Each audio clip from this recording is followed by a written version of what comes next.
Hello, thank you for watching in to this, the fourth in our series of midweek reflections for Lent from St. Paul's in Glenageary. Today we reflect on worrying about religion. The 19th century philosopher Friedrich Nietzsche once declared, "God is dead, God remains dead, and we have killed him." I do not think anyone told God this, as we still hear a lot about religion today. There can be no doubt that a significant percentage of the world's population has never believed that God went away. Unfortunately, the impact of religion in the 21st century rarely comes across in a positive light. People usually associate it with conflict within, between, and amongst the world's religions. We've also seen the emergence of a radical fundamentalism within some of those religions, which has led to intolerance, fear, bitterness, division, and an extremism that has resulted in some of the most brutal and savage acts of terrorism this century, such as beheadings, suicide bombings, and mass shootings. Put simply, religion is viewed by many today as either destructive, immoral, or untrue, or maybe even all three. Of course, religion is fallible. It is the receptacle we use to carry our faith, and like any human construct, no matter how faithful and well-intentioned its adherents may be, it is inevitably vulnerable to human folly. If we should find a perfect church, none of us could join it, because we would ruin it. That is the way we are. There is certainly both healthy and unhealthy religion in our world, but the alternatives have equally negative qualities, with very few of the sublime gifts of religion. Those gifts are ones in which the media does not seem to take much interest. The fact that every day millions of loving, caring and generous actions are performed by people of faith precisely because they are motivated by their faith is one that passes us by, unless we experience it ourselves. At a local level, the work of faith communities within wider society is still usually appreciated for what they do. Whereas at a national level, the predetermined script always seems to be one of relentless decline, hypocrisy, and failure.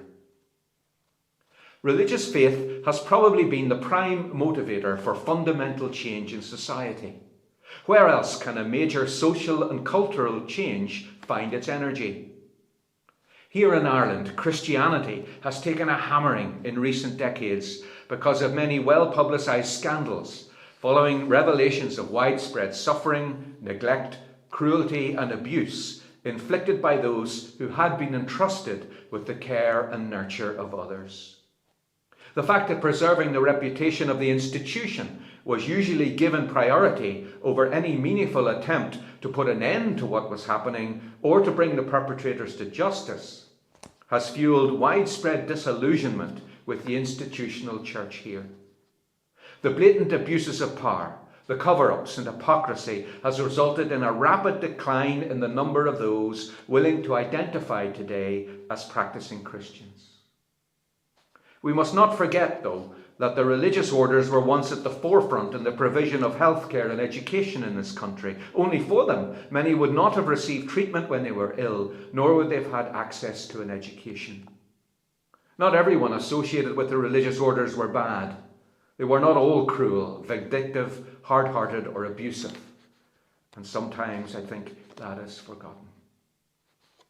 Jesus was both a loyal Jew and a profound critic of any religious practices in his day which tended to exclude, divide and belittle. He tore into religious hierarchies and restrictive practices. He was appalled by the strictures of religious machinery that could chew people up and make them feel worthless and unworthy. Jesus was far more savage in his criticism of religious systems than he was about sex, for example, which is the issue that seems to cause so much division within Christianity today. Jesus is always calling us back to what should be at the core of our faith. Obviously, there's a diverse range of opinion within the church as to what constitutes that core. Whatever our personal stance may be, we must never forget that we can always do better.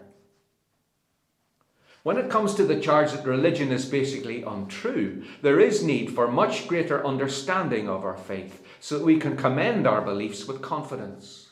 Our concept of God, the language we use, the metaphors, the images, the doctrines we have inherited are probably well past their best before date. So we need to be open to fresh thinking and be willing to explore framing new theology. Frankly, there's a lot of guff and baggage that we need to get rid of. Our focus must always be God and how we can enjoy a closer and living relationship with God. Like any relationship, it must be constantly worked on. The religious scaffolding required to nurture that relationship will follow. The future shape of the Christian church, and in my case the Church of Ireland, is much less important than the future reality of the kingdom of God.